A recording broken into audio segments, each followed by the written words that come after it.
Bismillah. Assalamualaikum warahmatullahi wabarakatuh. Innal hamdalillah nahmaduhu wa nasta'inuhu wa nastaghfiruh wa na'udzu billahi min shururi anfusina wa sayyiati a'malina. May yahdihillahu fala mudilla lahu wa may yudlil fala hadiya lahu. Asyhadu an la ilaha illallah wahdahu la syarika lahu wa asyhadu anna Muhammadan abduhu wa rasuluhu la nabiyya ba'dah. Ya ayyuhalladzina amanu taqullaha haqqa tuqatih wa la tamutunna illa wa antum muslimun. Ya ayyuhannas taqu rabbakum alladzi khalaqakum min nafsin wahidah wa khalaqa minha zawjaha wa batha minhuma rijalan katsiran wa nisaa'a wattaqullaha alladzi tasaaluna bihi wal arham innallaha kana 'alaikum raqiba. Ya ayyuhalladzina amanu taqullaha wa qulu qawlan sadida yuslih lakum a'malakum wa yaghfir lakum dhunubakum wa man yuti'illaha wa rasulahu faqad faza fawzan 'azima. Amma ba'd, fa inna asdaqal hadithi kitabullah wa khairal hadi hadi Muhammadin sallallahu alaihi wasallam wa syarrul umuri muhdatsatuha wa kullu muhdatsatin bid'ah wa kullu bid'atin dhalalah wa kullu dhalalatin finnar. Para jemaah salat subuh yang dirahmati Allah Subhanahu wa taala. Puji dan syukur kepada Allah Subhanahu wa taala, salawat dan salam buat Nabi kita Muhammad sallallahu alaihi wasallam. Semoga Allah Subhanahu wa taala senantiasa membimbing kita dan memberikan pertolongannya kepada kita agar kita selalu istiqamah di dalam menjalankan ketaatan kepada Allah Subhanahu wa taala. Sesungguhnya istiqamah di atas agama ini adalah perkara yang paling penting dalam hidup ini. Oleh sebab itu Allah Subhanahu wa taala katakan wala tamutunna illa wa antum muslimun. Janganlah kalian meninggal kecuali dalam keadaan muslim. Demikian pula alaihissalam menasihatkan kepada anak-anaknya dalam surah Al-Baqarah yang sering kita dengar ketika baca, belum menasihatkan ya bunayya innallaha astafa lakum ad-din fala tamutunna illa wa antum muslimun. Wahai anakku, Allah telah memberikan agama ini, agama Islam ini sebagai agama kalian, janganlah kalian meninggal kecuali dalam keadaan muslim. Kemudian dalam kesempatan yang mulia ini, dalam beberapa pekan ini Allah Subhanahu wa taala menunjukkan kemahakuasaannya kepada hamba-hambanya dalam menghadapi apa yang ditakdirkan Allah ini. Banyak sekali sebenarnya pelajaran ibrah bagi orang-orang beriman. Sesungguhnya segala ini bagi orang-orang beriman adalah ibrah dan pelajaran. Karena di dalam segala takdir yang ditakdirkan oleh Allah Subhanahu wa taala ada dua hal yang perlu kita ketahui. Di balik itu ada hikmah yang Allah ingin tunjukkan kepada hamba-hambanya. Yang kedua adalah ibrah. Ada hikmah, ada ibrah. Hikmah itu dilihat dari sisi takdir Allah al-kauniyah. Adapun ibrah dilihat dari sisi takdir Allah asy-syar'iyyah. Kehendak Allah itu ada dua. Ada irada kauniyah, irada syar'iyyah. Irada kauniyah erat hubungannya dengan hikmah Allah Subhanahu wa taala. Contoh hikmah Allah, ya, contoh irada kauniyah Allah itu pertama pengertiannya adalah segala hal yang Allah kehendaki secara kauni, maka dia mutlak terjadi, pasti terjadi. Tapi dia tidak mutlak hal yang dicintai oleh Allah Subhanahu wa taala. Boleh jadi dia hal yang dicintai Allah dan boleh hal yang tidak disukai oleh Allah Subhanahu wa taala. Maka pada hal itu terdapat apa hikmah. Contoh, Allah ciptakan iblis. Apakah Allah suka kepada iblis? Tidak. Contoh, Allah ciptakan hal-hal yang menjadi musibah bagi hamba-hambanya atau makhluk-makhluk yang membawa bahaya bagi manusia. Tetapi di balik itu ada hikmah. Ada hikmah. Bahkan dalam ciptaan nyamuk saja Allah katakan, ya, innallaha la yastahi ayadriba mathalan ma ba'udatan fawqaha fa amma alladhina amanu fa ya'lamuna annahu al-haqqu min rabbihim wa amma alladhina kafaru fa yaquluna madza arada Allah bihadza mathala yudillu bihi katsiran wa yahdi bihi katsiran.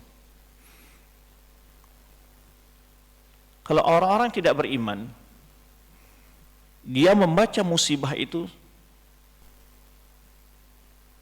dengan kacamatanya yang dangkal, dia akan melihat ini adalah semata-mata adalah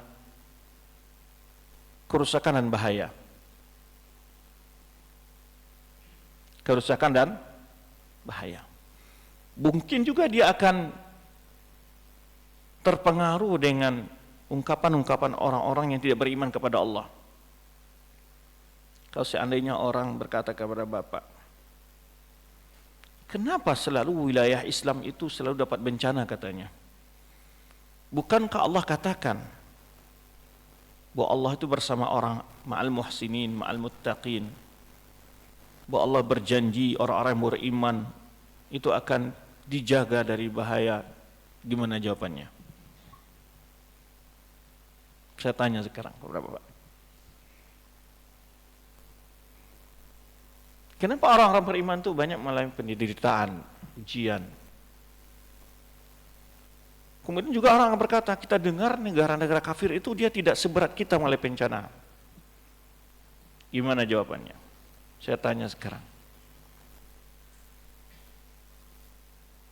Kalau kita tidak belajar ilmu agama ini, maka di sini sebagian orang akan timbul dalam dirinya ar-raibu wa syak, timbul keraguan dalam dirinya terhadap kebenaran Islam. Kalau dia tidak belajar, maka dia akan menjadi sebuah pertanyaan dan dirinya membawa keraguan-keraguan yang pada akhirnya ragu tentang kebenaran Islam dia. Gimana jawabannya, Pak?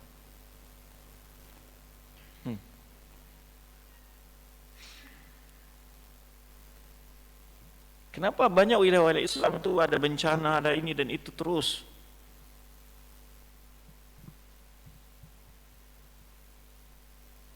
Ini yang kita buat judulnya apa? Pesan keimanan di balik bencana.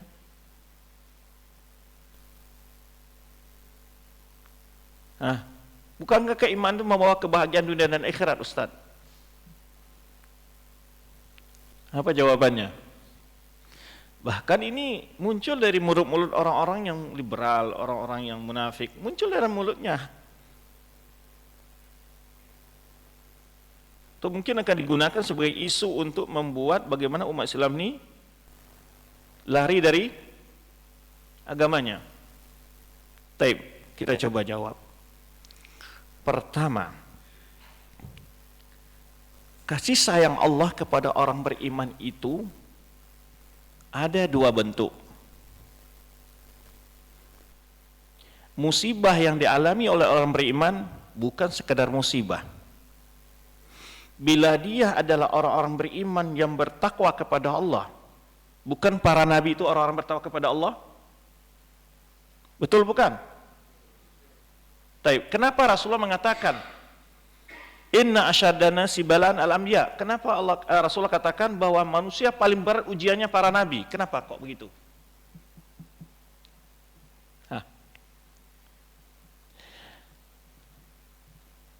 Jika dia orang bertakwa kepada Allah, maka segala ujian-ujian itu akan menaikkan derajatnya di sisi Allah. Jika dia orang beriman namun dia melakukan kesalahan-kesalahan dan dosa kepada Allah, maka segala apapun yang menimpa dalam kehidupannya adalah takfiran lahu, pengampunan terhadap dosa dan kesalahannya.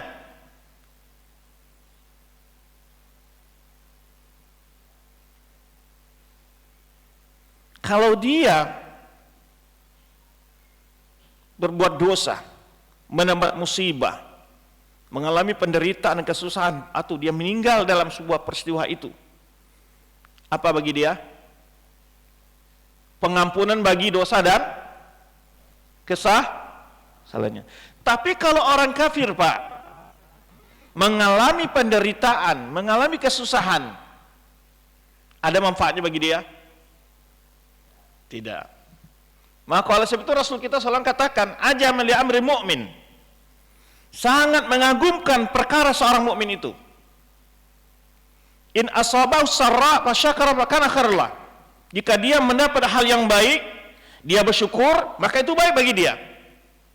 Wa in asabahu dharra sabara fa kana khairlah. Kalau dia disempa oleh hal yang membuat dia menderita, susah dan segalanya macam bentuk penderitaan, maka itu adalah apa? Baik baginya, kata Rasulullah SAW. Itu juga jika mendapat ujian lalu dia sabar, maka itu adalah baik baginya. Itu jawaban pertama. Beda antara orang beriman. Selama dia bagi seorang muslim, maka Rasul kita SAW menyebutkan dalam hadisnya bahwa segala ma asal mu'minun nasabun wala karbun, atau kama qala sallallahu alaihi wasallam, tidak seorang mukmin ditimpa oleh kesusahan, kepayahan di dunia ini sampai duri pun yang menusuk tumitnya atau telapak kakinya ketika berjalan, apa kata Rasulullah SAW? Ampunan, dia mendapatkan ampun, dia ampuni dosa-dosanya. Sampai seorang mukmin berjalan di muka bumi ini diuji oleh Allah SWT dengan berbagai bentuk cobaan yang dia tidak ada lagi dosa pada dirinya. Artinya apa di sini? Kalau orang-orang beriman, dia mendapat cobaan dan ujian, dia bersabar, baik nggak baginya? Karena khairullah, baik baginya, kata Rasulullah SAW. Di mana sih baiknya? Pengampunan terhadap. Jika dia mendapat nikmat, dia bersyukur, juga baiknya. Maka di sini Allah sebutkan dalam firman-Nya, wa nabluukum bisyarri wal khairi fitnatan wa ilaina tarja'un. Kami akan uji kalian, dengan kata Allah SWT, dengan kondisi hal yang buruk dan kondisi yang baik. Fitnatan, sebagai cobaan dan ujian, kata Allah SWT. Wa ilaina turja'un, kemudian kalian dikembalikan kepada kami. Dalam ayat ini apa? Ada berapa? 4 hal. Wa nabluukum, cobaan. Berbeda kalau orang kafir, bukan berarti tidak menempa cobaan. Tadi kita katakan, banyak orang kafir yang mengalami penderitaan jauh lebih dahsyat. Kota mereka terbakar, timpa tsunami, macam-macam. Angin kencang. Bahkan satu kota, di mana? Di Amerika, apa nama kotanya? Hangus. Banyak, jangan dikira. Bahkan mereka di dunia ini lebih banyak dahsyat sebetulnya fitnah-fitnah yang dialami oleh mereka, tapi tidak mengampuni dosa mereka. Kedua,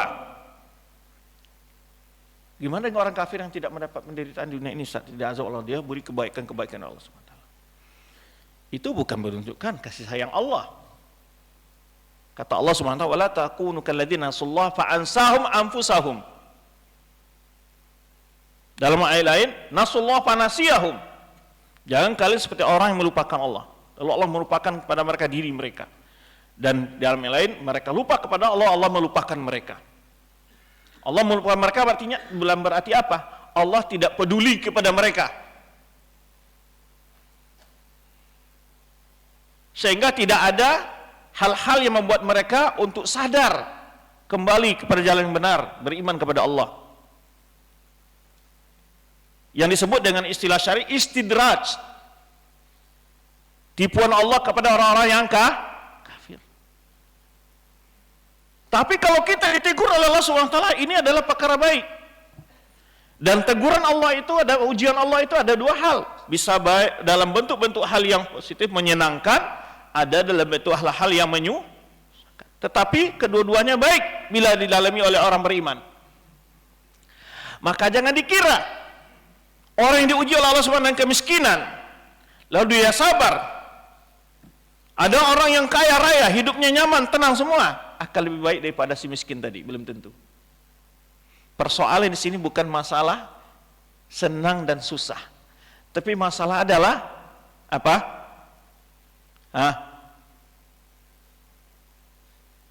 Apa masalahnya?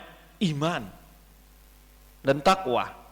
Maka orang yang paling beriman, yang paling mulia, orang paling mulia si Allah itu siapa? Apakah orang paling kaya? Orang paling sehat? Ya, boleh jadi seseorang sehat, bugar, segala macam, dan tidak punya nilai si Allah Subhanahu wa taala. Sementara ada orang miskin, susah payah, ditimpa untuk kesusahan, tapi dia mulai si Allah Subhanahu wa taala. Kuncinya dua tadi. Syukur dan sabar. Dan kita di dunia ini Allah ciptakan untuk apa? Memang untuk diuji. Alladzi khalaqal mauta wal hayata liyabluwakum ayyukum. Apa tujuan Allah menciptakan kematian dan kehidupan ini?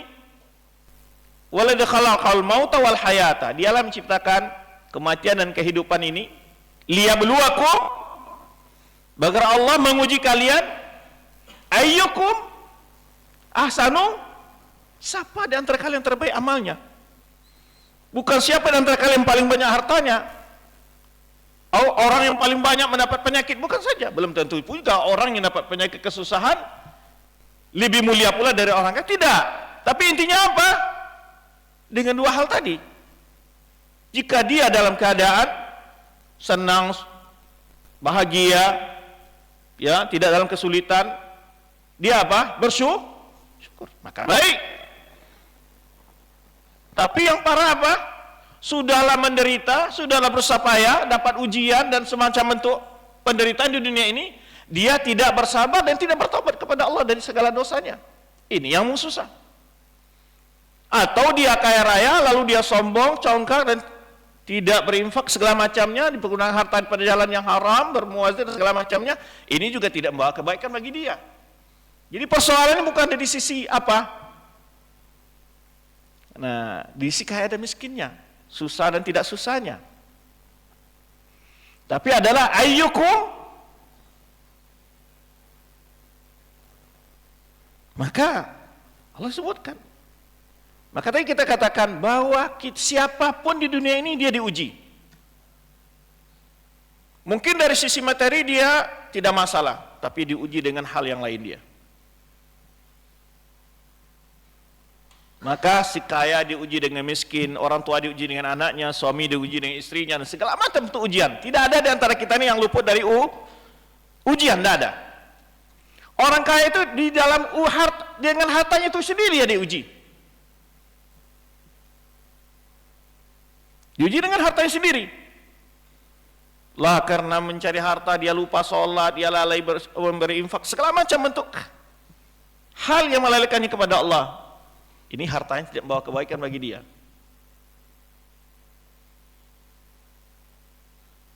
Nah, maka ketika orang mukmin melihat sebuah takdir dari Allah Subhanahu wa taala dan kaca ini, kemudian tadi kita katakan adalah ibrah,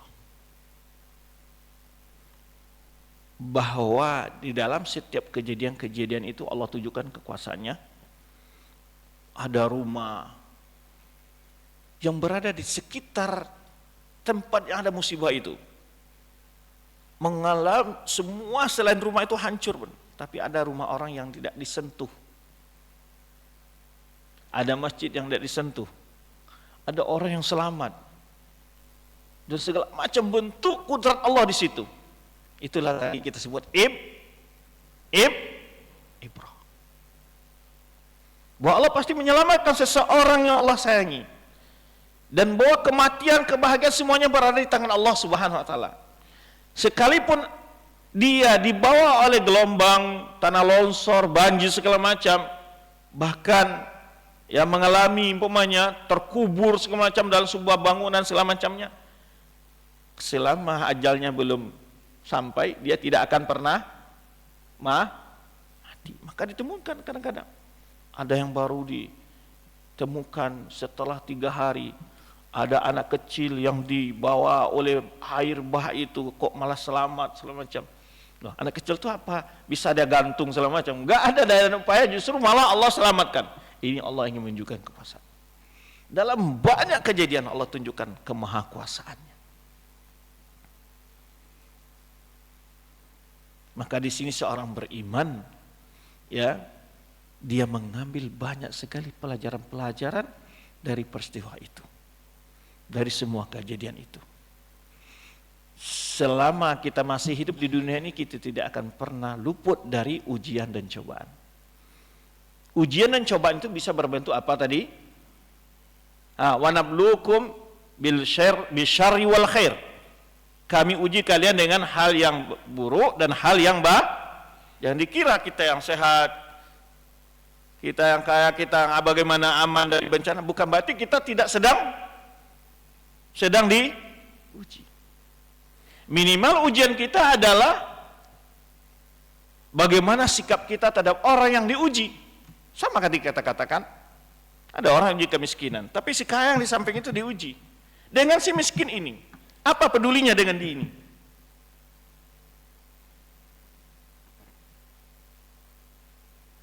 Maka siapapun kita tidak akan pernah luput dari ujian. Karena memang dunia ini adalah tempat diuji oleh Allah Subhanahu wa taala. Ahasiban nasu ayaqulu amanna, ahasiban ayutraku ayaqulu amanna wa hum la yuftanun. Apakah manusia mengira dibiarkan dia mengucapkan kami telah beriman, kemudian mereka tidak uji? Tidak cukup situ, harus diuji. Apakah manusia mengira ahasiban nasu ayutraku, mereka dibiarkan ayaqulu amanna, cukup dibiarkan mereka telah mengatakan kami telah beriman, kemudian mereka tidak diuji? Walaqad fatanna alladziina min qablihim, kata Allah, sungguh kami telah menguji orang-orang beriman sebelum mereka. Fala'lamal ladzina shadaqu wa la'lamal ladzina kadzibun, agar Allah tahu orang yang jujur dalam imannya dan siapa orang yang dusta di dalam ahasiban nasu ayutraku ayaqulu amanna wa hum la yuftanun. Laqad fatanna alladziina min qablihim fala'lamal ladzina shadaqu wa la'lamal kadzibin, agar Allah tahu siapa mereka yang jujur dalam imannya dan siapa yang bohong dalam iman. Banyak kita diuji dengan istri, dengan anak, dengan tetangga, dengan keluarga, dengan orang tua. Banyak sekali ujian kita, berbeda-beda bentuknya, berbeda variasi cobaan dan ujian itu. Maka tadi disebutkan wa nabluukum bisyarri wal khair. Itu yang kata-kata nablu, ujian, cobaan. Kita harus paham ini. Apa tujuan dari ujian dan cobaan tadi?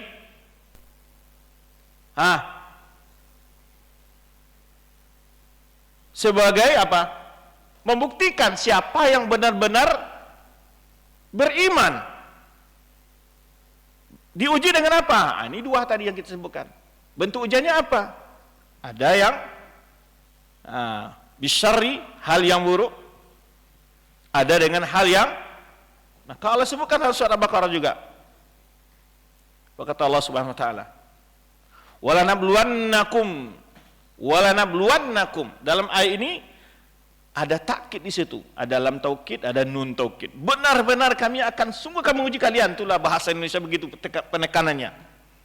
Walanabluwannakum bisyai'in minal khaufi, dengan sedikit rasa takut. Sedikit, tidak banyak. Bisyai'in. Ujian dan cobaan itu tidak ditimpakan oleh Allah SWT kepada seorang hamba melampaui daripada apa? kemampuannya. Karena tujuan Allah bukan untuk binasakan hambanya. Bisyai' minal khawfi wal ju'i, kelaparan. Wa naqas minal amwali wal anf, kehilangan harta, kehilangan jiwa. Wastamarat wa basyiris, beri kabar gembira orang-orang yang sabar. Subhanallah, betapa kita lihat orang-orang yang timpa musibah yang mungkin kalau kita belum tentu mampu seperti mereka. Ibu-ibu rumahnya hancur semua, dia sholat di samping puing-puing rumahnya. Dia ketika disapa masih tetap dengan tersenyum kepada orang lain. Kalau kita diuji mungkin belum mampu kita. Tapi Masya Allah, ada yang anak-anak hilang semua orang tuanya. Bapak-bapak yang hilang semua anak dan keluarganya. Tapi dia tegar. Dan kalau kita bicara pada diri kita mungkin belum mampu kita menghadapi. Tapi mereka subhanallah.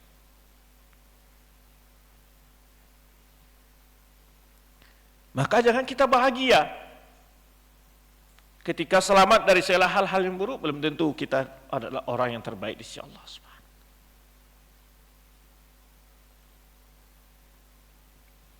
Hilang semua harta bendanya, rumahnya nggak ada, sawahnya sudah nggak ada.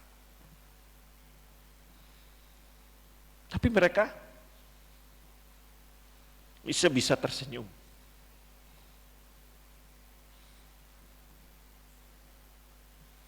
Kita saja yang kadang-kadang tidak ada kekurangan apa-apa dalam hidup ini secara materi, kadang-kadang tersenyum itu sangat susah ya. Subhanallah.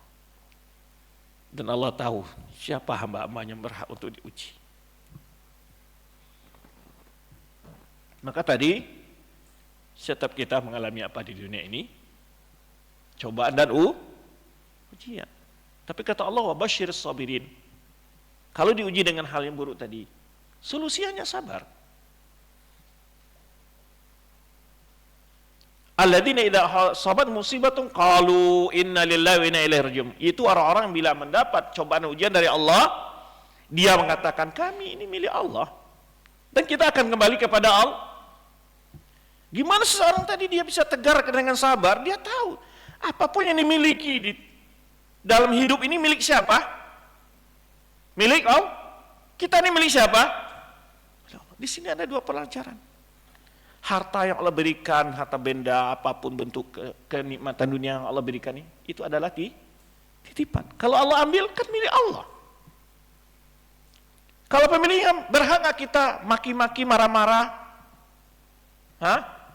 Tentu ya sudah diambil oleh orang yang punyanya.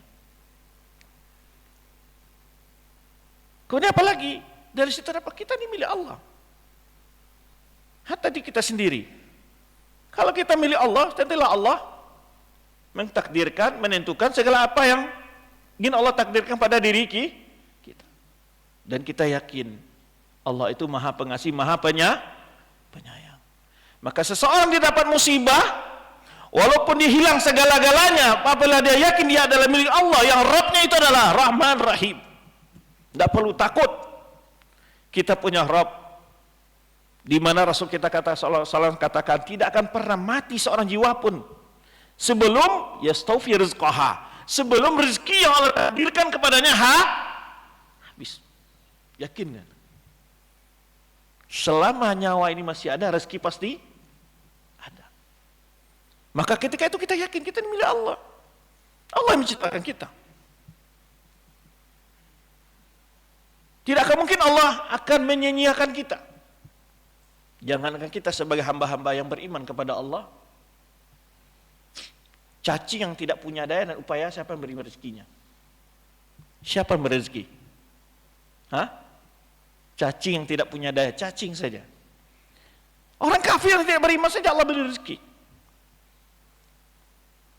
Maka tidak perlu cemas. Kita punya Allah yang Maha Pengasih, Maha Penyayang. Sehingga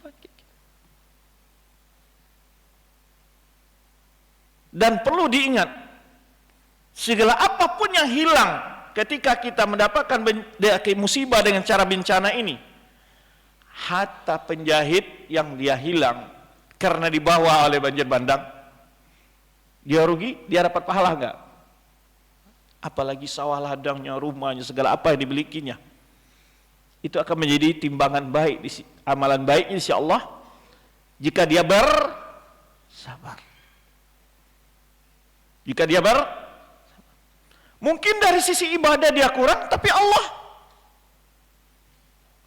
berikan pahala kepada dia dengan sisi yang lain. Nah, ini positive thinkingnya orang beriman kepada takdir. Itulah jawaban kita ketika kenapa orang Islam itu ada mengalami penderitaan di dunia ini. Kita katakan, memang Allah Subhanahu wa taala menciptakan manusia ke dunia ini untuk diuji. Dan cobaan itu tidak orang muslim saja, orang kafir, tapi berbeda. Kita mendapatkan musibah adalah dua hal. Imma ampunan terhadap dosa-dosa kita, atau adalah rafa'an lid darajat, meninggikan kedudukan kita di sisi Allah. Nah, kemudian perlu diingat, wa ilaina turja'un. Kita akan kembali kepada Allah. Kita pun akan kembali. Mengingatkan apa? Satu peristiwa itu kita akan berakhir bahwa semua nikmat dunia ini akan kita tinggalkan. Tidak karena gempa, tidak karena banjir, tidak karena apapun yang mengambil harta yang dari kita, kita yang akan meninggalkannya. Pasti akan, itu pasti. Kalau tidak harta yang meninggalkan kita, kita yang meninggalkan segalanya yang kita kumpulkan semua di dunia ini. Pasti akan kita tinggalkan. Inna lillahi wa inna ilaihi. Kita akan kembali kepada Allah. Kedua pesannya, kita akan kembali kepada Allah. Apa peringatan di situ? Apa yang akan telah kita persiapkan ketika kita kembali kepada Allah? Jika kita mendapatkan nikmat-nikmat dari Allah Subhanahu wa taala, apakah nikmat-nikmatnya itu sudah kita pergunakan untuk amal dan jawaban-jawaban ketika kembali kepada Allah? Persoalan kita kembali kepada Allah. Bukan Allah akan tanya, kamu berapa warisannya? Ditanya. Dulu kamu sampai pendidikannya sampai tingkat apa? Itu yang ditanya. Kata Rasulullah SAW, innallaha la yanzuru ila suwarikum wala ila amwalikum walakin yanzuru ila qulubikum wa amalikum. Allah tidak melihat bentuk kesehatan, sakit atau apapun rupawan kalian. Allah tidak melihat.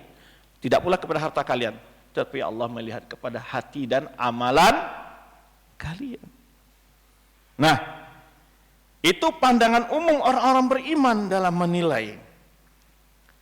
Maka kita akan coba melihat beberapa pelajaran sini, pesan-pesan keimanan di balik bencana ini. Pertama adalah tadi kita katakan, satu, hanya Allah yang mengatur alam semesta ini.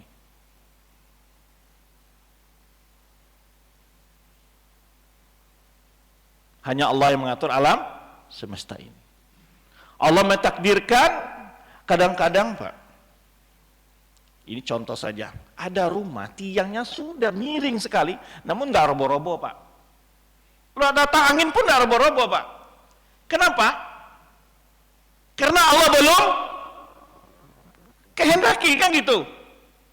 Ada rumah yang dibangun dengan sangat kokoh, datang angin yang tidak terlalu kencang, malah roboh, Pak. Betul? Ada orang yang sakit bertahun-tahun dan parah sekali, mungkin komplikasi, nggak mati-mati, Pak. Betul? Taib. Ada orang yang segar bugar tadi bicara-cara canda guru dengan keluarganya, tidak berapa detik setelah itu betul juga. Apa yang harus kita sadari? Bahwa yang berkuasa mutlak dalam alam semesta ini siapa? Allah Subhanahu wa taala. Itu keyakinan seorang mukmin.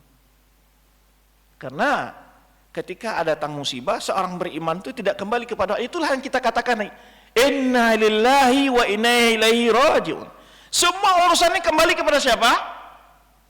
Kepada Allah.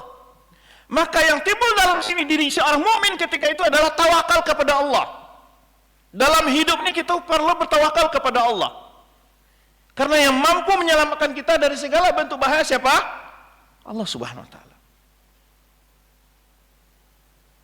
Maka Rasul kita kata sallallahu alaihi wasallam katakan dalam hadisnya, kalau seandainya umat manusia ini bersatu ingin menimpakan sebuah kebaikan kepadamu, walistamau ala yanfa'uka bi syai'in lam yanfa'uka illa bi syai'in kataballahu lak. Semua manusia ingin memberikan manfaat untuk kita. Mungkin dia sakit atau apa ujian cobaannya, memberikan manfaat kepada seseorang ini. Kalau Allah tidak takdirkan mampu, Allah semua manusia atau ke rumah sakit semua dokter sedunia mencarikan untuk mengobat segala macam, kalau Allah tidak mentakdirkan untuk dia tidak akan mendapatkan hal itu. Walistamu ala yaduruka bi syai'in. Seandainya manusia ini bersatu semua ingin menimpakan bahaya untuk kita, tidak akan pernah menimpa kita. Kalau Allah tidak takdirkan akan menimpa. Disinilah seorang mukmin tawakal kepada Allah dalam segala sisi kehidupan. Karena banyak kita ini kadang-kadang kan, saya di tempat yang aman nih, kan? Nggak di pinggir gunung juga, nggak juga di pinggir pantai, kan gitu ya. Nggak pinggir gunung berarti saya aman dari galodo atau bahasa kitanya apa, banjir bandang gitu ya. Saya nggak di pinggir pantai, aman dari tsunami. Taib. Apa amanu makrallah? Apa kamu rasa aman dari tipu daya Allah? Jangan pernah. Fala ya'man makrallah illa qaumul khasirun. Tidak ada yang merasa aman dari tipu daya Allah kecuali orang-orang yang orang-orang merugi. Tiba-tiba apa? Saya nggak di pinggir gunung, juga tidak di tepi pantai. Tiba-tiba digoyang oleh apa? Gempa. Semuanya rata dengan, maka timbul dalam hati seorang beriman melihat yang mampu menyelamatkan kita dari bahaya hanya Allah. Tapi bukan berarti dalam tawakal tadi kita tidak memperdulikan sebab-sebab kauniyah. Nah, betul. Jangan pula saya bertawakal kepada Allah lalu kita tidak memperhatikan sebab-sebab kauniyah, ketika membangun tidak diperhatikan kadar semen dan pasirnya. Ya, enggak begitu. Maka di sini pula bukan berarti semua kan takdir Allah lalu dibabat hutan itu semaunya. Enggak begitu pula pola pikirnya beriman kepada takdir. Paham? Karena ada pola orang yang kadang-kadang memperalat agama ini, ya pemahamannya yang keliru itu untuk melegalkan bentuk kerusakan. Dia katakan, kan Allah ciptakan alam ini buat kita ini, walladzi khalaqalakum ma fil ardi jami'an. Allah semua yang di alam ini ciptakan Allah buat kita. Betul. Tetapi bukan berarti berbuat tanpa ada aturan ukuran.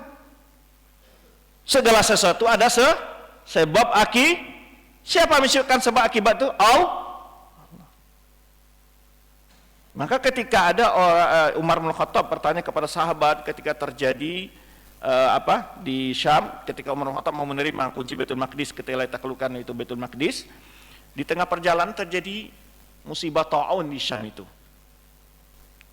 Lalu Umar bermusyawarah dengan para sahabat, apakah kita melanjutkan perjalanan ke Syam atau kita tunggu sampai penyakit ta'un ini, wabah ta'un ini reda, selesai, berhenti.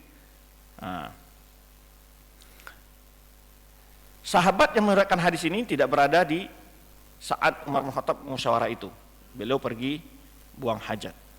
Setelah kembali atau untuk keperluan tertentu, kemudian Umar bin Khattab beristihad. Kalau begitu kita tunda sampai wabah ini reda di Syam. Baru kita masuk ke Syam. Ada sahabat mengatakan, apa kata sahabat? Atafiru min qadarillah ya mu'minin? Apakah engkau lari dari takdir Allah ya mu'minin? Sama sebagai pemikiran kita yang sebagian kita kan berpikir ini, kalau yang mati ya mati aja. Kenapa mu'minin menunda perjalanan ini? Ya kalau kita masuk saja, kalau memang kita takdirkan mati, kalau nggak takdirkan mati ya nggak mati, ya lanjutkan aja. Gimana kira-kira? Apa jawaban Amirul Mukminin Umar bin Khattab? Naam, Nafiru min qadarillah ila qadarillah. Iya, kita lari dari takdir Allah kepada takdir Allah yang lah. Apakah kita bisa lari dari takdir Allah? Apapun yang kita lakukan itu dalam takdir. Lalu diberi contoh oleh Umar bin Khattab, bagaimana kalau salah seorang kalian mengembala kambing di padang rumput yang itu rumputnya kering, karena enggak ada air, rumputnya enggak mati semua, ya. Apakah dia tetap di situ atau dia mencari padang rumput yang bisa, ya, yang subur, yang bisa dimakan oleh batang tanahnya, yang ada air? Pasti dia bawa penatang tanahnya ke tempat yang ada rumput. Itulah upaya namanya usaha. Jika sakit berobat, maka Rasulullah sebutkan tadawwa ibadallah. Demikian pula kita hidup di dunia ini, Allah telah tentukan segala hal-hal itu. Maka itu disebut dengan iradah syariah. Ikuti perintah Allah. Wala tufsidu fil ardi ba'da islahiha.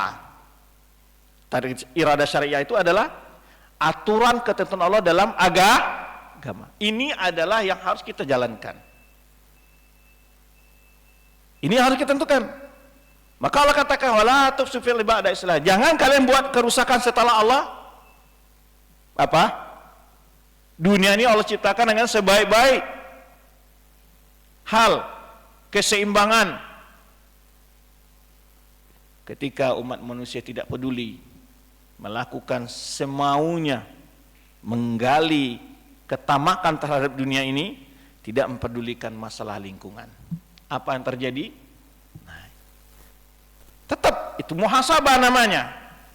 Di dalam musibah tadi ada sabar, ada ibrah, juga ada muhasabah, nggak peduli, enggak.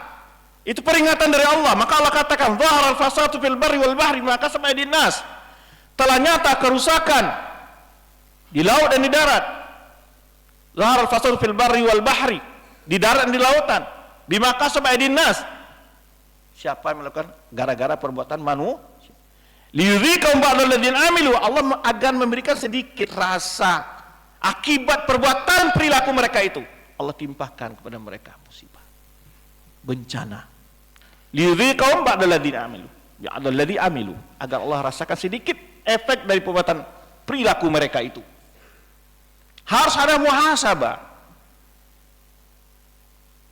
Baik itu bersifat diri kita sendiri, kita umpamanya ditimpakan penyakit oleh Allah SWT, ya kita sabar. Tapi kita perlu muhasabah. Mungkin ini adalah sebagai teguran dari Allah dan sudah selesai kesalahan saya bertobat. Ya harus ada. Itulah yang kita sebutkan tadi, pesan keimanan itu apa di balik ini. Harus muhasabah. Baik yang dapat musibah atau kita yang tidak mendapat musibah, harus ada muhasabah.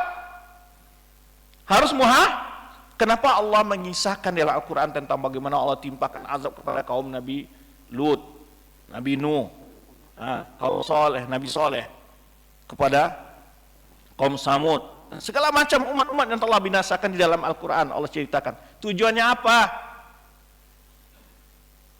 Agar kita mengambil ibrah dan jangan kita berlaku seperti mereka yang nanti akan menerima akibat sebenarnya yang telah mereka alami. Nah, muhasabah harus dilakukan. Mungkin di daerah itu banyak terdapat kemaksiatan, harus dilakukan muhasabah. Baik yang nampak oleh mata kasat atau tersembunyi. Bisa perjudian merajalela, bisa jadi orang berbuat kemaksiatan zina dan sebagainya. Riba bisa jadi. Perbuatan LGBT kaum Nabi Lut bisa jadi. Perlu ada muhasabah.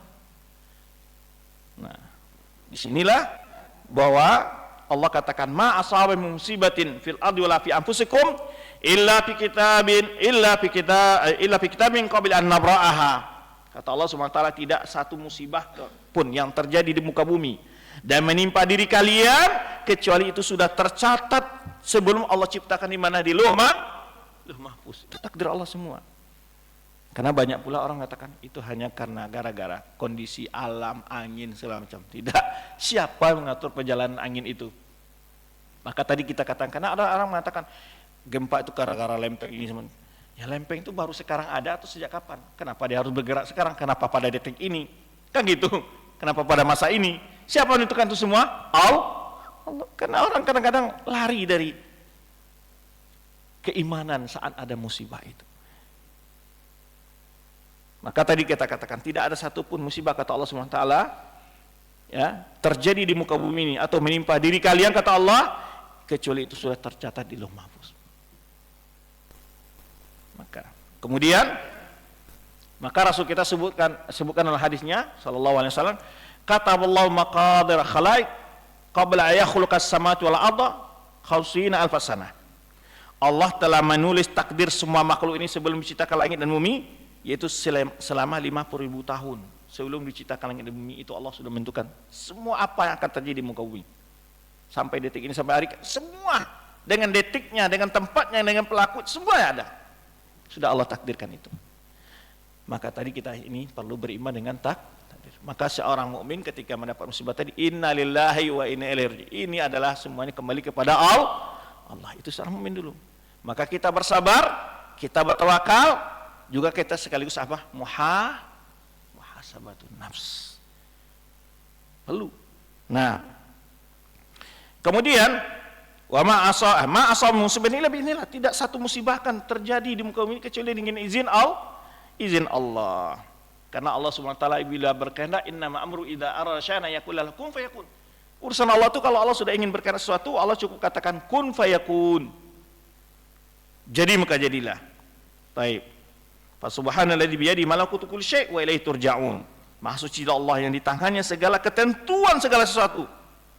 Dan kepadanya lah kalian akan dikembalikan kata Allah Subhanahu wa taala. Taib. Kemudian pelajaran berikutnya adalah bencana adalah buah dari dosa perbuatan manusia. Ini tadi yang kita sebutkan. Perlu ada muhasabah. Tetapi ketika kita berada di tempat bencana jangan pula dikatakan masyarakat ini karena kalian di sini nggak ada yang sholat, bukan begitu pula. Ya. Jadi ketika orang dalam musibah itu kita hibur. Betul kita ingatkan kepada Allah ya, untuk bersabar, untuk berharap, raja kepada Allah SWT, tapi bulan-bulan pula kita dengan bahasa-bahasa ya pantaslah kalian diazab, sini kalian jarang sholat. Ada begitu pula di tempat musibah itu. Ketika orang dalam keadaan susah bukan dengan bahasa, tapi kita adalah beri sifat raja, naikkan rasa harap yang besar dalam diri kepada Allah Subhanahu wa taala. Bahwa harus dihibur bahwa apapun yang hilang dari tangan kalian, apapun yang kalian alami, ya, walaupun hanya yang hancur itu adalah apa istilahnya, cerek tempat kalian minum semuanya itu akan ada balasan dari Allah Subhanahu wa taala. Apapun bentuk harta yang kalian hilang karena musibah ini, jika kalian bersabar, itu adalah tabungan di sisi Allah Subhanahu wa taala. Walaupun harta ini tidak akan ditimpa oleh banjir bandang atau gempa apapun saja, juga kalian akan pasti akan juga akan diambil oleh Allah SWT. Itu dengan cara mewafatkan kamu. Selesai semua kan toh. Jadi baik kita diambil oleh Allah atau tidak diambil Allah, yang harta itu pasti kita akan. Disinilah kita sadar bahwa dunia ini adalah sementara. Apapun yang kita miliki semua adalah titipan Allah, sementara. Maka jangan tertipu oleh segala kesenangan yang ada di dunia ini. Semuanya milik Allah dan Allah mampu ambil kapan saja. Baik, maka faedah kedua apa? Bencana adalah buah dari dosa manusia. Tadi yang kita sebutkan. Bisa dosa yang kita nampak atau dosa yang bentuk kejahatan kepada lingkungan, itu dosa. Efek. Nah, maka Allah sebutkan dalam firman-Nya surah Al-Qasas ayat 59, "Wa ma kunna muhlikil qura illa wa ahluha zalimun." Kata Allah, kami tidak pernah menghancurkan ya negeri-negeri kecuali penduduknya dalam keadaan melakukan kezaliman. Imma kemaksiatan yang bentuk dosa besar, syirik, perbuatan bid'ah dan segala macam bentuknya. Bayangkan di salah satu tempat musibah itu ada namanya kedai goyang, disegel oleh Satpol PP. Ada kedai di desa itu. Itu adalah tempat apa? Untuk bermusik di sana. Dengan goyang segala macam yang menghimbar hawa nafsu orang. Jadi kalau kita kadang-kadang deteksi, sebenarnya di tempat-tempat itu memang ada maksiat. Tak mungkin Allah berikan sebuah bencana bahaya kecuali memang penduduknya adalah melakukan kezaliman sebenarnya Allah katakan. Tapi tentu juga ada orang baik pastinya. Tadi itulah kita katakan, masing-masing akan diberi ganjaran sesuai imannya oleh Allah Subhanahu wa taala. Kalau dia bersabar, orang-orang ini mendapat ujian, maka disebutkan orang mati karena sakit perut saja. Apa nilainya di dalam hadis sebutkan? Mati, Masya Allah. Jadi inilah, maka kita memandang sebuah bencana musibah itu bukan dari kacamata kerugian duniawi, tapi banyak sekali kebaikan-kebaikan yang imani di dalamnya. Taib. Maka Rasulullah SAW sebutkan hadis Abu Musa radhiyallahu anhu bahwa Rasulullah SAW bersabda, la yusibu abdan nakabatun fama faqaha. Ini tadi hadis sebutkan, tidaklah seorang hamba ditimpa oleh kesusahan atau lebih besar, auduna atau lebih kecil, illa bidzambin, kecuali gara-gara dosa. Wa ma ya'fullahu anhu katsir atau katsur au aktsar, kata Rasulullah, yang dosa yang dimaafkan Allah, yang tidak diberikan ganjaran langsung oleh Allah di dunia ini sangat banyak, kata Rasulullah SAW. Maka Allah sebutkan dalam firman-Nya, wa ma asabakum min musibatin fabima kasabat aydikum wa ya'fu an katsir. Tidak ada musibah yang menimpa kalian, kata Allah, kecuali akibat efek perbuatan kalian. Bima kasabat aydikum wa ya'fu an katsir. Allah maafkan banyak sekali dosa kalian.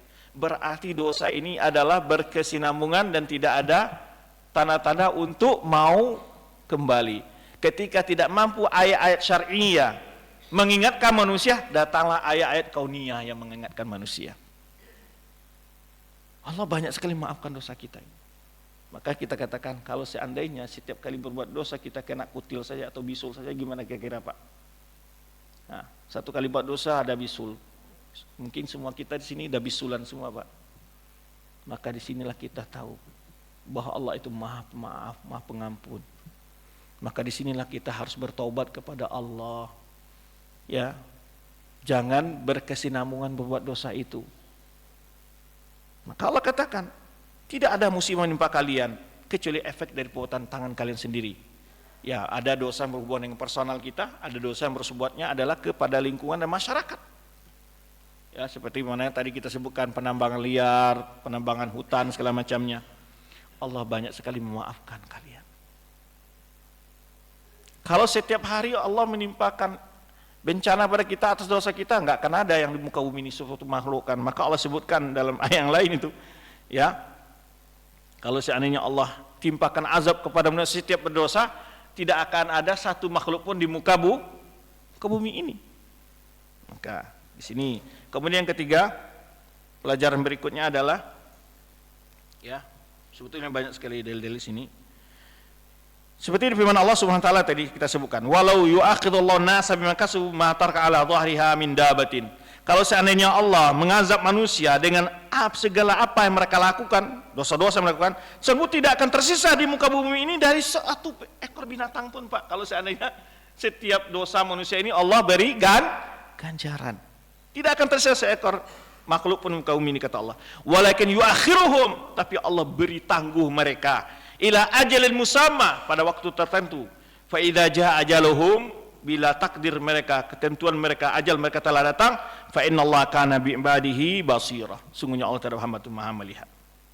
Maka Allah katakan, wa anibu ila rabbikum wa aslimu lahu. Kembalilah kepada Rabb kalian dan tunduklah kepada Rabb kalian. Min qabli ya'tikumul adzab, sebelum datang kepada kalian azab. Ini ibrah bagi kita juga. Ya, tunduk dan patuhlah kepada Tuhan kalian, min qabli ya'tikumul adzab, sebelum datang kepada kalian azab Allah Subhanahu wa taala. Taib, yang ketiga adalah wajib kita bersabar diiring dengan introspeksi diri yang tadi kita sebutkan. Ya, kita bersabar tapi sekalipun juga muhasabah. Tadi kita katakan kadang-kadang penyebab bencana itu, musibah itu adalah efek daripada perilaku kita. Ahsibana sa'iturku ayakulu amanahum la yaftanun, tadi yang tidak disebutkan, apakah manusia itu mengira mereka cukup dibiarkan mengatakan kami telah beriman lalu mereka tidak diuji, kata Allah. Walaqad fatanna alladziina min qablihim, sungguh kami telah menguji orang sebelum mereka, kata Allah Subhanahu wa taala. Faya'lamallahu alladziina shadaqu wa la'lamanal kadzibin, agar Allah tahu siapa mereka yang jujur dalam imannya, dan Allah juga tahu siapa yang bohong dalam imannya. Ya. Kemudian tadi sudah disebutkan hadis Rasulullah SAW, ajam li amri mu'min, ya, inna amrahu kulluhu khair, sangat menguntungkan. Ini keuntungan kita sebagai seorang beriman, Pak. Beda dengan orang yang tidak beriman tadi kita katakan. Kita menjawab syubhat orang mengatakan, kok orang beriman itu banyak mendapat cobaan dan ujian dari Allah. Itu bagian dari kasih sayang Allah kepada mereka. Kadang-kadang manusia ini kembali kepada Allah, diuji dengan ketika dia miskin, dia sadar kembali kepada Allah. Ya, kadang-kadang ada orang yang mampu diuji selamat dengan diberi rezeki oleh Allah SWT, justru dia rajin ke masjid dan segala macam.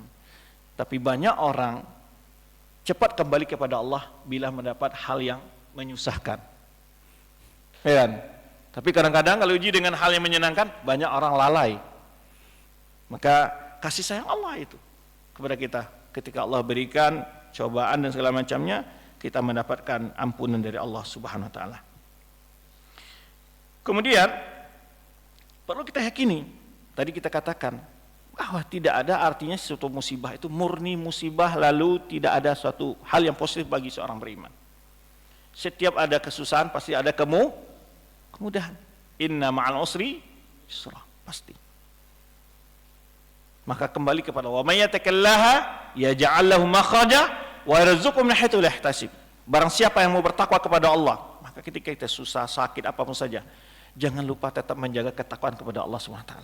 Karena itu salah satu solusi yang paling terpenting. Bukan masalah datang donasi, tidak datang donasi dari orang lain, tidak. Yang paling penting, wa may yattaqillaha yaj'al lahu makhraja wa yarzuqhu min haitsu la yahtasib. Barang siapa yang bertawakal kepada Allah, apa? Allah berikan dia jalan keluar dari salah kesulitan. Wa yarzuqhu min haitsu la yahtasib.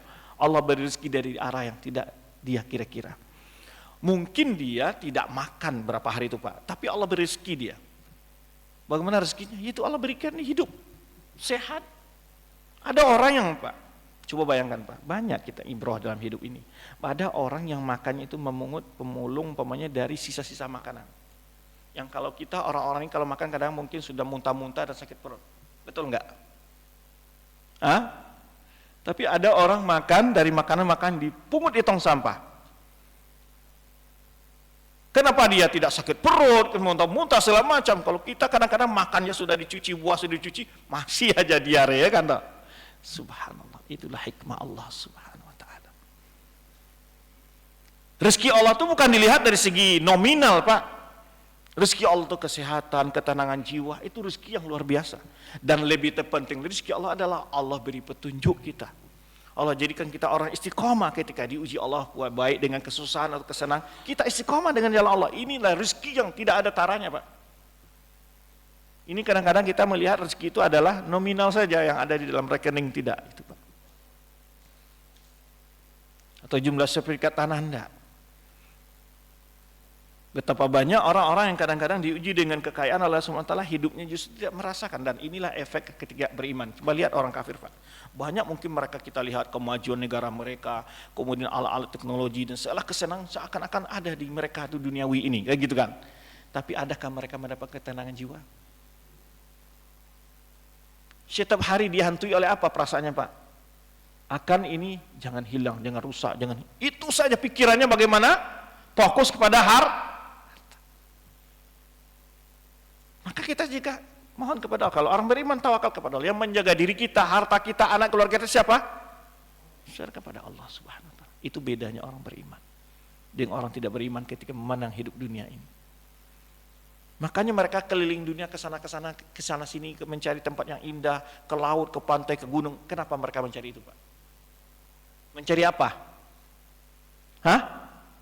Ketenangan jiwa. Bukankah itu yang mereka cari? Ada di tengah kaum muslim ini, Pak, hidupnya berapa orang lah saya kenal. Dia itu berbisnis di apa semacam. Dia ngumpul uang, Pak, ratusan juta. Cita-citanya kemana, Pak? Mau jalan-jalan ke Paris, mau jalan ke Belanda, keliling dunia. Satu kali perjalanan, Pak, ratusan juta habis, Pak. Ratusan juta habis uangnya. Terus setelah sampai di rumah, apa yang dia? Betulkah ketenangan tadi dapat semana yang diharapkan oleh? Enggak. Sama dengan kita Pak, kadang-kadang kita jalan, lihat ada air mancur, ada air terjun, segala macam, pantai yang indah. Seberapa lama senang di situ Pak? Bapak mau duduk di pantai itu sampai tengah malam? 6 hari, 7 hari di situ? Itulah kesemuan, itulah dunia Pak. Ketenangan semua mereka dapatkan Pak. Bapak punya uang banyak, beli mobil mewah-mewah, semewah-mewahnya, lengkap. Seberapa lama Bapak bahagia dengan mobil itu? 1 minggu? 2 pekan? 1 bulan? Kemudian 1 bulan, sudah 1 bulan mobil mewah tadi apa rasanya Pak? Hah? Sudah menjadi hal biasa. Bapak punya uang banyak, bangun rumah sebesar dan semewah-mewahnya. Seberapa lama Bapak nyaman di rumah itu dan merasakan sangat bahagia sekali punya rumah seperti itu? Seberapa lama saya tanya? Setelah itu lewat 2 bulan, 3 bulan. Kalau sudah setahun, bosan. Nggak ada apa-apanya. Sekarang tinggal kita dengan istri saja, anak-anak semua sudah tinggal. Itulah kehidupan dunia. Semuanya sementara. Kalau kita mengejar kesenangan duniawi, tidak akan pernah selesai Pak. Tapi orang-orang beriman, baik diuji dengan kesusahan atau kesenangan, dia selalu mendapatkan apa dalam dirinya. Kata Rasulullah SAW bagaimana hidupnya. Kita dengar para anbiya itu orang-orang yang paling bertakwa kepada Allah. Apakah keberuntungan yang mereka raih itu kesenangan duniawi atau kesenangan jiwa dan ukhrawi? Jiwa. Inilah yang hakiki Pak. Kebahagiaan jiwa ini yang lebih penting. Ada orang punya rumah yang seluas-luasnya, tapi bila jiwanya kosong, rumah itu bagaikan penjara Pak. Mobil mewah naik, tapi naiknya terasa naik delman Pak. Bila Allah tidak berikan keberkahan kepada nikmat Allah kita berikan kepada kita. Maka Allah inti dari nikmat, dari kesenangan yang ingin kita cari, sa'adatud dunya. Maka kita minta kepada Allah, berilah saya kebahagiaan dunia dan akhirat. Kita tidak minta kebahagiaan itu dengan cara kaya Pak. Karena bisa jadi orang miskin, susah payah, tapi dia maka diajarkan doa oleh Allah SWT apa? Rabbana atina fid dunya hasanah wa fil akhirati. Kebahagiaan jiwa ini luar biasa. Maka Syaikhul Islam Taimiyah menyebutkan dalam kitabnya, berkali-kali disebutkan kalau seandainya orang-orang penguasa yang kaya-kaya ini tahu kesenangan jiwa yang kita dapatkan dengan ketaatan kepada Allah SWT, la jaladuna bisuyuf, sungguh mereka akan cemburu, mereka akan mungkin mereka perang kita dengan pedang mereka, cemburu melihat bagaimana kebahagiaan yang diraih oleh orang beriman dan bertakwa kepada Allah dibanding dengan orang punya kekuasaan dan kaya raya itu Pak. Maka yang kita cari apa? Sa'adat dunya wal akhirah. Itu tidak ada kecuali dengan bertakwa kepada Allah Subhanahu wa taala. Ya. Wa may yattaqillah yaj'al min amri yusra. Orang bertakwa kepada Allah, Allah kemudahkan segala kesulitan dan urusannya. Allah beri kemudahan segala urusannya. Baik. Maka itu di antara hikmah-hikmah yang wajib kita benar-benar diiringi dengan rasa introspeksi diri, bertobat kepada Allah Subhanahu wa taala. Kemudian yang keempat, ini banyak sebetulnya, mengingatkan kita akan kehancuran dunia ini beserta segala isinya Pak. Allah katakan bagaimana nanti terjadinya hari kiamat, air laut naik ke daratan. Nah itu contohnya tsunami Pak. Kalau itu hanya sebagian air laut naik, belum sampai separuh, bahkan bukan 10 air laut naik. Betapa Allah porak-porandakan. Bagaimana nanti semua air laut naik ke daratan. Bagaimana ketika bumi ini digoncang yang segoncang-goncangnya ketika gempa. Iza zulzilatil ardu zilzalaha wa akhrajal ardu athqalaha. Semua isi bumi ini keluar Pak. Yang namanya lava, panas, emas, semua isi dikeluarkan bumi. Wa qala insanu malaha. Manusia berkata, kenapa terjadi begini? Nah, apa jawaban bumi? Inna rabbaka auhalah. Bahwa Rabbnya telah mewahyukan dia untuk selesai kehidupan ini. Maka suatu hal yang kita ingat di sini adalah harta yang ada pada kita, yang kita kunci dengan kunci, kita jaga dengan apa semacam. Itu kalau Allah berkehendak, kalau ingin habis berapa detik saja habis Pak. Maka oleh sebab itu apa? Mengingatkan kita akan hancurnya segala kehidupan dunia ini. Baik. Banyak sebetulnya pelajaran-pelajaran di sini. Kemudian yang terakhir ini insyaallah adalah menghidupkan kembali ruh kebersamaan di kalangan kaum muslimin, Pak. Masya Allah. Kita terharu ketika ada musibah. Banyak sekali orang yang subhanallah, Pak, tergerak hatinya untuk berinfak. Menginfakkan hartanya. Kita lihat sekarang musibah yang ada di Sumatera, Masya Allah. Para pemda-pemda dari Riau, dari manapun, ya, dari Jawa Barat, banyak sekali mereka. Bahkan secara pemerintah pun mereka saling membantu, nampak rasa saling kebersamaan. Yang selama ini kita mungkin hidup masing-masing, tidak mikirkan saudara kita. Namun ada momen yang Allah ingatkan kita, bahwa kita harus berbagi dengan saudara-saudara kita. Selama ini kita kalau nggak ada musibah kan gitu, Pak, ya, lupa dengan saudara-saudara kita. Bahkan di sekeliling kita, bahkan kerabat kita kadang-kadang kita lupa, Pak. Maka musibah itu mengingatkan kita, menghidupkan rasa kebersamaan di kaum muslimin. Langsung tiba rasa kasihan dalam kita, karena Allah lihatkan bagaimana itu rumah-rumah mereka tenggelam. Hanya lihat atapnya saja, semua habis. Maka Allah hidupkan ketuk hati kita dari sini. Makanya Rasul kita SAW gambarkan dalam sabdanya bagaimana orang beriman itu bersaudara. Matul mu'minin fitarahumi fitawadudi fitawadihim wa tawaruhim wa ta'atufihim.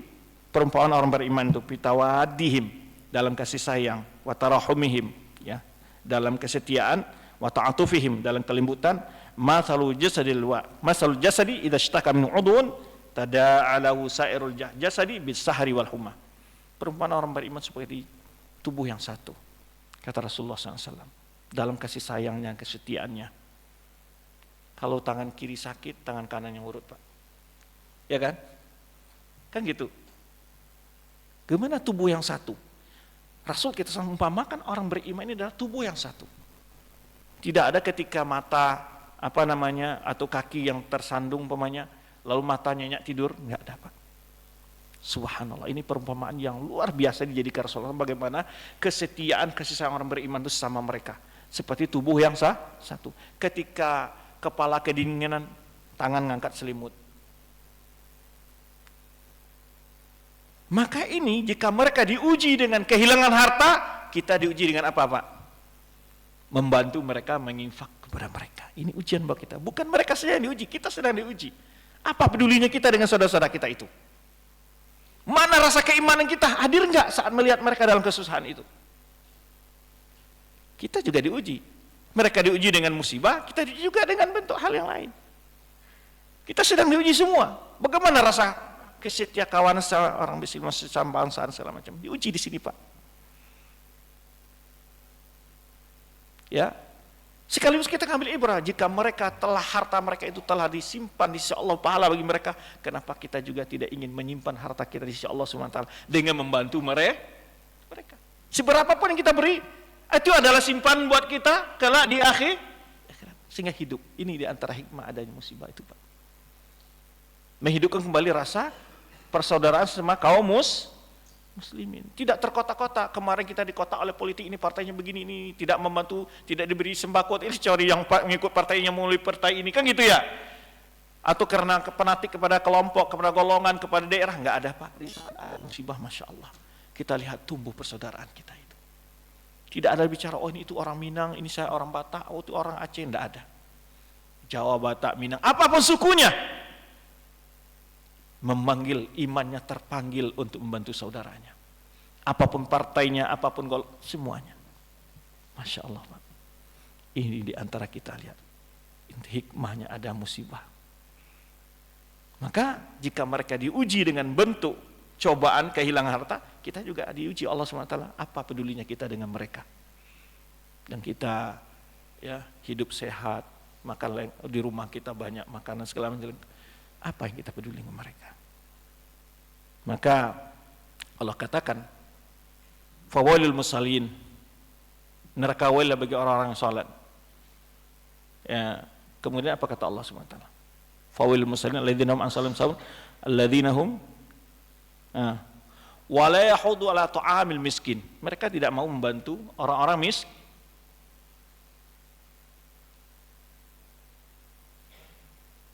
Itu orang-orang melalaikan anak yatim, tidak membantu fakir miskin. Itu orang yang samakan soalnya, ya, orang fawailul musallin alladzina kata Allah Subhanahu wa taala, Ara'aita alladziina kadzibu biddin. Fadzalikal ladzi yad'ul yatim. Ara'aita alladzi yukadzibu biddin. Tahukah engkau siapa orang mendustakan agama itu? Nah. Ara'aita alladziina yukadzibu biddin. Fadzalikal ladzi yad'ul yatim. Itulah orang-orang yang membiarkan anak yatim. Wala yahuddu ala ta'amil miskin, dan tidak pernah membantu orang miskin. Tidak ada motivasi untuk membantu orang miskin, membiarkan anak yatim. Ini saatnya Pak, membuktikan ayat ini. Apakah kita termasuk orang yang di awal ayat tadi? Ara'aita alladziina yukadzibuna biddin. Tahukah engkau siapa orang mendustakan agama itu? Nah, kemudian Rasul kita juga katakan, man nafsa mu'minin kurbatan min kurabil dunya nafasal anhu kurbatan min kurabil yaumil qurbil akhir.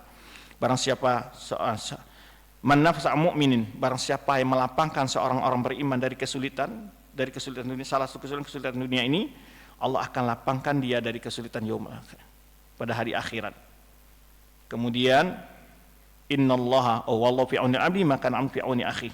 Allah akan senantiasa membantu seorang hamba selama seorang hamba tadi selalu membantu saudaranya. Itulah sedikit yang dapat kita bahas dalam pembahasan ini. Jadi menghidupkan kembali rasa peduli kita terhadap sesama kaum muslimin, bukan atas dasar suku, bukan atas dasar golongan, kelompok dan partai. Maka itulah hikmahnya pesan-pesan keimanan di balik ya sekilas ya tentang hikmah pesan-pesan keimanan di balik bencana tersebut. Taib, ini tadi diberi waktu sampai 6/4. Jika ada pertanyaan dipersilakan. Bagaimana kita meyakinkan saudara muslim kita bahwa musibah yang tertimpa oleh saudara kita bagi yang bermaksiat merupakan azab baginya, dan yang bertakwa adalah sebagai ujian, sementara kejadiannya pada waktu dan tempat yang sama. Ya, bagaimana kita meyakinkan saudara muslim kita? Kita berikan, maka dengan ilmu datangi mereka, ya. Kita bantu mereka secara fisik, donasi, sekaligus juga perlunya di sana orang-orang yang memotivasi mereka untuk selalu bersabar dan muhasabatun nafs. Jadi perlu mereka-mereka ini kita berikan nasihat-nasihat agama, tidak hanya makanan yang secara apa saja, ya, perlu diberi mereka bagaimana tuntunan berwudu, tuntunan sholat. Maka para ustaz-ustaz yang turun ke lapangan itu diberikan mereka pendidikan agama agar mereka kokoh dan kuat untuk menghadapi musibah tersebut, di samping mereka memperbaiki keimanan ketakwaan kepada Allah Subhanahu wa taala. Mohon bimbingan Ustaz, bagaimana cara kita menjaga keimanan agar istiqamah di zaman penuh fitnah ini, terutama dalam menjaga kemurnian akidah dan tauhid seperti di akhir tahun ini. Tentu ini perlu dengan bertahap, dengan meningkatkan wawasan kita terhadap jarak agama ini. Banyak sekali masalah-masalah akidah, masalah-masalah hukum yang kita tidak tahu, dan itu bisanya tahu kita dengan belajar. Ya, maka dari itulah selalu hadiri majelis ilmu, ya, pelajari masalah-masalah agama ini. Kita belajar agama itu bukan sebagaimana dipahami oleh sebagian orang untuk menjadi ustaz, bukan. Untuk kita amalkan dalam diri kita, agar kita tidak salah melangkah dan berkata dan bersikap, dan itu mungkin berefek dosa kepada kita atau bisa saja merusak iman kita. Maka perlu kita belajar agar tahu hal-hal yang merusak iman kita tinggalkan, agar tahu hal-hal yang meningkatkan iman agar kita lakukan. Maka kata bahasa orang sangat perlu literasi, meningkatkan wawasan tentang agama ini untuk kita jadikan sebagai pedoman, bukan hanya sebagai bahan candaan. Ya, kan ada juga orang datang kepada ustaz-ustaz yang kajiannya lucu, tapi yang diingat kelucu-lucuannya saja. Pulang yang teringat bahasa-bahasa lucunya, bukan intisari dari pengajian yang dia sampaikan. Nah, ini musibahnya. Ya, kadang-kadang sekarang ini ada semacam fenomena orang merasa nyaman hanya belajar ilmu agama itu di masjid ketika ustadz yang menyampaikan itu agak lucu. Senang dia, wah. Tapi setelah selesai pengajian dia tidak membawa apa-apa. Nah, kembali lagi sama tadi, sebentar saja dia merasakan kenyamanan itu. Tapi hakikat dari ajaran agama ini adalah membawa ketenangan. Kita di pasar tenang, di jalan tenang, di rumah tenang, di tempat kerja kita tenang. Selalu memberikan ketenangan dalam jiwa kita. Ya, ada tetangga yang jahat, ada teman semakar yang jahat, ada pegawai yang segala macam hal itu dia diberi ketenangan oleh Allah Subhanahu wa taala. Kadang-kadang ada masalah kecil saja Pak dalam rumah tangga, ada orang berpikiran berhari-hari itu itu aja menjadi tidak bisa menjadi solusi. Subhanallah, menjadi satu azab bagi dia. Perkara kecil kadang-kadang di rumah tangga. Nah, inilah maka ketenangan jiwa itu adalah nikmat dari Allah Subhanahu wa taala. Makanya para anbiya, Rasul kita sallallahu alaihi wasallam, ada orang-orang yang pada para anbiya, orang-orang yang beri ketenangan oleh Allah Subhanahu wa taala dan ketakwaan kepada Allah. Bahwa kebahagiaan itu hanya dengan menjalankan agama ini. Kalau seandainya kebahagiaan dan harta dan dengan segala kemewahan, yang fokus pendidikan sekarang bagaimana menghasilkan harta, tidak di situ sumber kebahagiaan. Semata-mata bukan. Memang salah satu sebab bisa saja harta membawa kebahagiaan. Bila harta tadi didapat dengan cara yang halal, dibelanjakan pada yang halal, kemudian disyukuri dan diinfakkan, bisa saja. Bukan berarti pula dilarang mencari harta. Maka ulama kita mengatakan yang dilarang itu adalah kita disibukkan oleh harta itu dari taat kepada Allah. Tapi bila harta itu yang diberikan kepada Allah kepada kita, kita jadikan, kita sibukkan diri kita dengan taat kepada Allah melalui harta itu mulia. Maka Rasulullah SAW sebutkan, nikmat, mal soleh, senikmat yang paling besar itu adalah harta yang halal di tangan seorang orang yang soleh. Hartanya itu membawa dia selalu dekat kepada Allah Subhanahu wa taala. Barakallahu fikum, wallahu alim shawab. Semoga Allah Subhanahu wa taala senantiasa membimbing kita untuk bersyukur dan juga bersabar. Ibarat hidup ini seperti jalan, Pak. Saya sering gambarkan, jalan itu enggak selamanya mendaki, sulit. Kalau seandainya jalan di dunia ini naik terus sampai ke langit pertama kita, Pak. Tapi pasti ada menurun. Tapi enggak selamanya jalan itu menurun, Pak. Kalau saya jalan menurun sampai ke lapisan bumi yang ketujuh sana kita, pasti ada datar. Tapi enggak semua datar. Kadang-kadang ada belok ke kiri, kadang belok ke kanan. Itulah hidup ini. Tetapi kita yang penting apa? Ikuti rambu-rambunya, Pak. Ya kan? Kita turun hati-hati. Jangan sampai blong. Nah, ibarat turun apa? Sedang nikmat, senang. Jangan blong remnya. Harus waspada, yang gitu. Ini enggak ketika sehat, harta banyak, semuanya senang, blong remnya. Ini bahaya. Kita naik, jangan sampai pula kita ujian coba ini membawa kita putus asa dari rahmat Allah. Jangan. Tetap kendalikan. Kalau enggak dia surut ke bawah nanti, Pak. Kemudian ada beloknya, ada miringnya jalan tuh kadang-kadang. Kadang jalan tuh berubang, kadang jalannya bersih, kadang ada lampu, kadang enggak gelap. Tapi dalam setiap kondisi kita patuhi aturan itu. Kalau umpamanya enggak boleh motong di jalan ini, menyalip, kita jangan nyalip. Nah kan gitu. Gitu pula dalam kehidupan dunia ini Allah beri kita rambu-rambu semua aturan itu dengan Al-Quran dan ajaran agama ini. Itu ikuti. Nah, itu kunci dari hidup ini. Kita akan diuji dengan baik kondisi. Barakallahu fikum, wallahu alim shawab. Subhanakallahumma bihamdika, asyhadu an la ilaha illa anta astaghfiruka wa atubu ilaik. Wassalamualaikum warahmatullahi wabarakatuh.